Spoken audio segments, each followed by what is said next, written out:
Welcome, everybody, to this week's show. I am your host, Russell Gibson, and in this week's live stream, we are going to break down Topps 3 NBA basketball, and let's get straight to it.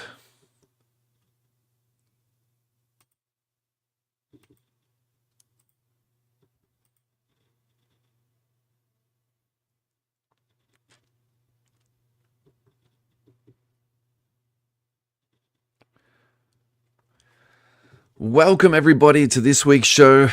I am Russell Gibson, and this is the You Can't Comp This NBA Trading Card Podcast, and this is a live stream, and we're going to break down Topps Basketball 3 and see what all this fuss is about.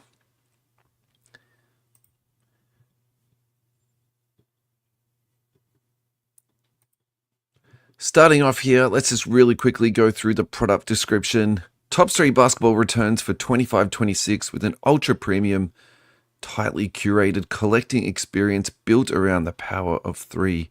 Each box delivers a high impact lineup of 3 autographs or autograph relics plus an insert or base card featuring the game's most electric rookies, superstar veterans, and all-time legends.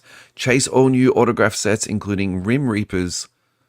I'm not too sure if that is a PC description of a card.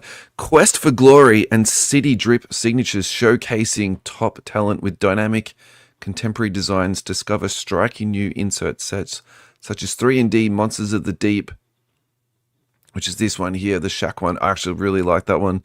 And the Paint, each bringing a distinct visual identity to the product. The hunt intensifies with Top 3's most coveted hits, including 3 patch autographs, relic autographs prime, and triple relic autographs. With every card curated for impact, Topps 3 basketball delivers premium collecting at its most powerful.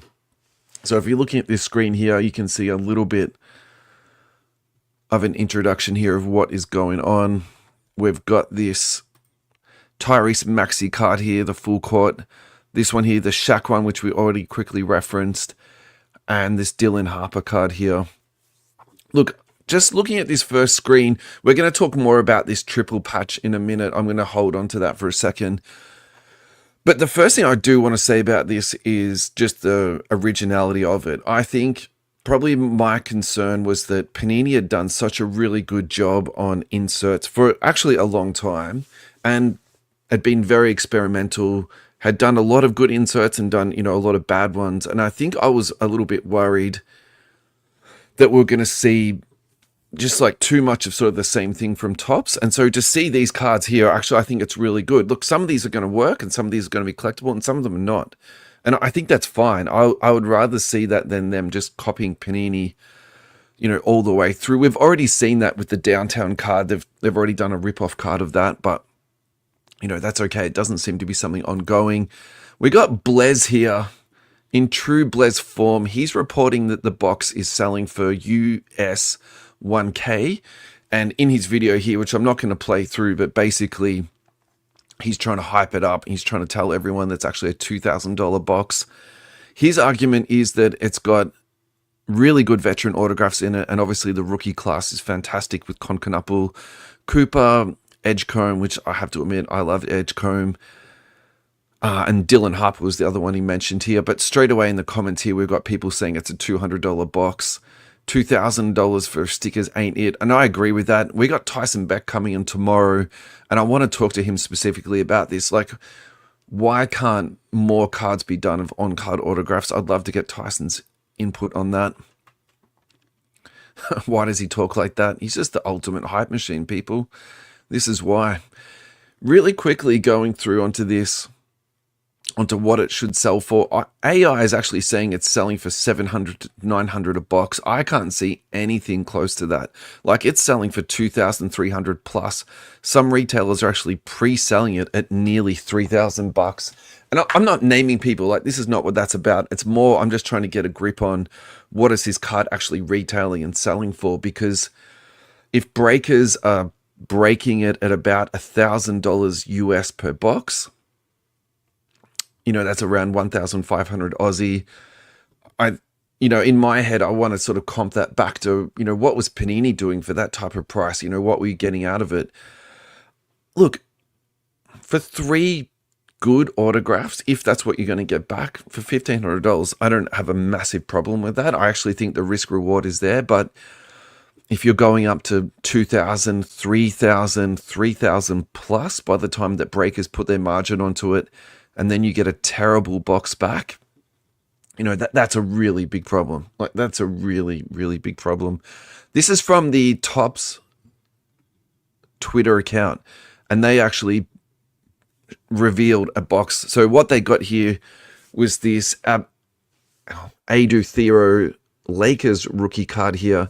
And this is the one that I did want to talk about and just sort of hold my powder on that a little bit. So for me, this is more like a Cornerstones card. And I spoke about this earlier. What I do want to see from Topps is I want to see originality. I don't want to see them just doing the same thing again and again. I'd like to see them move away from this. You know, okay, so that point, I've made that point. Do I like this design of the card? Do I think it's good? Look, I don't think this is terrible. I think this could grow on me. I think I could, you know, take it. Could I collect this? Yeah, I would. I would buy a couple of these for my collection. I want to know if it's game worn. If it's game worn, you know, that's fantastic. If this is just a really nice napkin looking patch, I'm not super keen on this, but look, you know, that's okay. I would actually personally just like to see one jumbo patch. So for example, this one here in the bottom right hand side, I'd rather just see that, you know, nice big in the background here. What else did they get from this box? That was their first card, was the, so the next one here, they got Giannis on the insert there. Look, that's an okay insert. I would give that maybe a 5 or a 6 out of 10. I don't think that's anything more than what you would see out of, say, Donruss Optic or Donruss. So that's the, you know, the level of insert I would give that. Is it collectible? Mid for me, mid max. Next card coming out of the box. Slow roll here. Here we go. Danny Wolf, rookie verse on card autograph. Fantastic. 8 out of 15.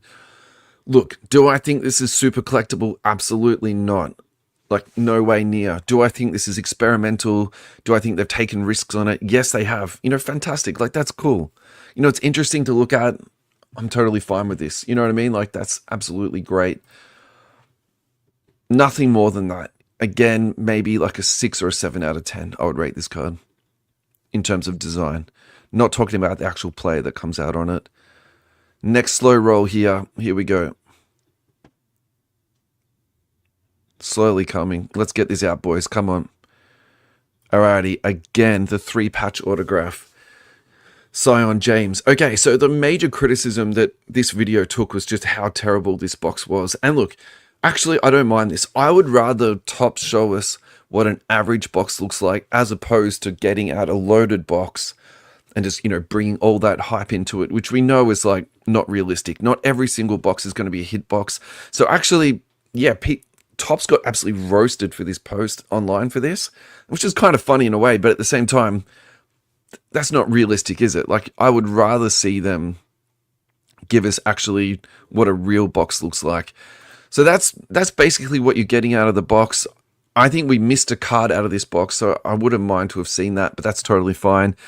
Here is a collector's box, though. And he has hit the Concanapul patch autograph here, numbered to 10. This is the autographs and the patches that I want to see. On-card autograph, I want to see a big, fat, juicy patch.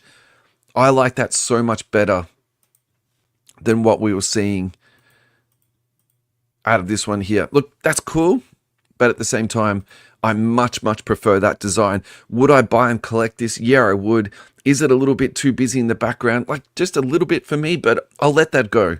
I think overall the design is good. I will say this, though. Traditionally, the horizontal cards aren't as highly collected as the vertical, so I'm a little bit curious as to why they did that. Like, realistically, they could hold that there. Just flip that, the picture of Con around and the autograph. Even keep the patch down the bottom in that horizontal configuration. That's totally fine. Interesting they've gone with that design. I want to see the resale on these. It's too early. I've checked eBay already. I couldn't even really see singles being listed. It's all just break listings at the moment. I couldn't see any boxes being sold either, and no boxes even in the sold listing. So yeah, I just have to wait to come and see where this is at. Alrighty, here we go. We got some more cards here on display. We got the Cooper flag. Amazing, amazing patch here. So look, I like this better because it's a single large patch. I would rather see that than three little ones. I'm a bit confused as to why they laid that over the top. Why wouldn't you get rid of the middle of that and just leave it there so you can actually really enjoy the patch? Like, that's my personal preference, but it's still really cool. This is from the Collectible Gurus, and the reason why he's highlighted this post is because two of the major one-of-ones have already been hit. So this is the first one here, the Cooper flag, rookie on-card autograph one-of-one. So congratulations to the hitter again. And then the other one here we've got here is the Steph Curry. This is in the triple patch here. I actually think that's really cool. I think that's a fantastic action shot. I would prefer that in comparison to the studio shot here with the Cooper, but I also understand, you know, he's a rookie and that's probably the reason why it's like that. You know, that's totally cool. I'm fine with that. Moving on to the next thing here, George Stevenson from Neon Cards. So shout out to our boys at Neon. They have hit the 3-patch autograph, the red parallel of LeBron James. Massive, massive hit there. I haven't seen any live LeBron autos in these products. They've all been redemption. I would actually rather see LeBron live in the product, so I'm a little bit interested, like, to hear why is that. I haven't heard of any delayed redemption time. So the cards are there, they're all ready to go, but for some reason they're not putting them into products. Whether that's a security issue, whether that is, you know, just the timing of the signing with LeBron, I'm not really too sure about that. I think in terms of break visualizations, though, I would much rather see the cards coming out of the break. I think that's a no-brainer to say that. It's a stupid thing to say, but at the same time, yeah, I'd love to see it out. So basically what the boys will be getting there is a similar card to this.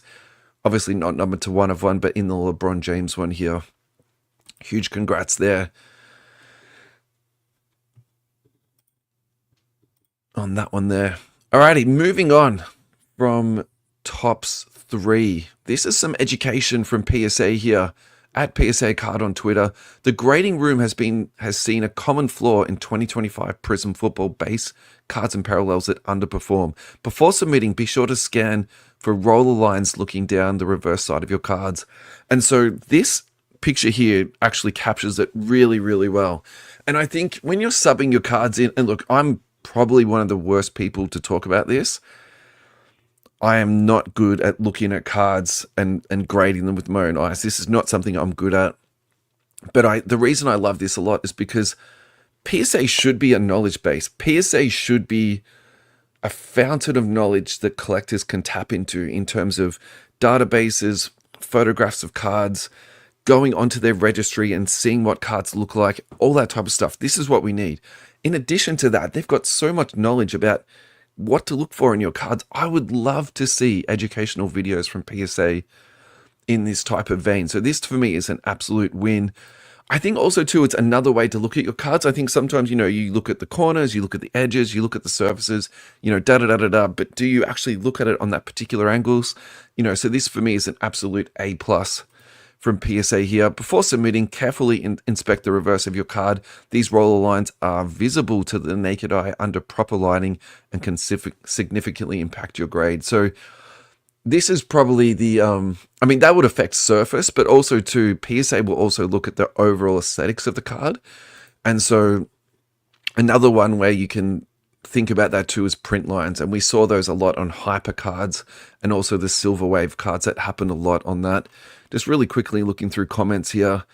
Nesta, this is more valuable than any of your social media posts you have made in years. More of this, more grading trends, and more watch out for, please. I could not agree with that more. Absolutely. Yeah, that one there. We're going to finish off here with some card porn.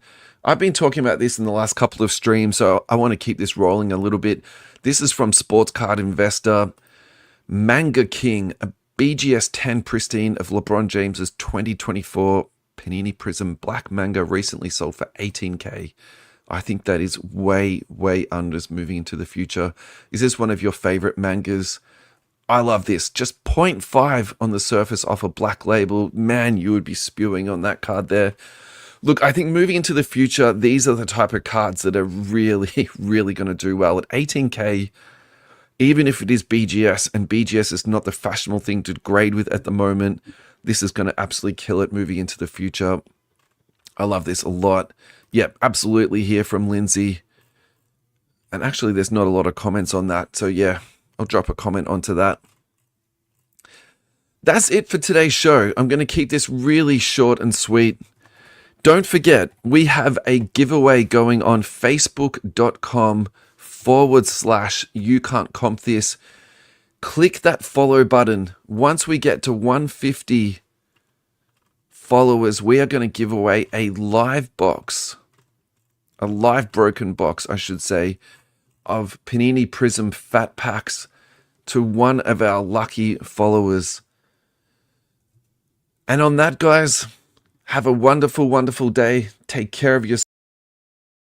We'll catch you all really, really soon. Thank you so much for tuning in. Bye-bye.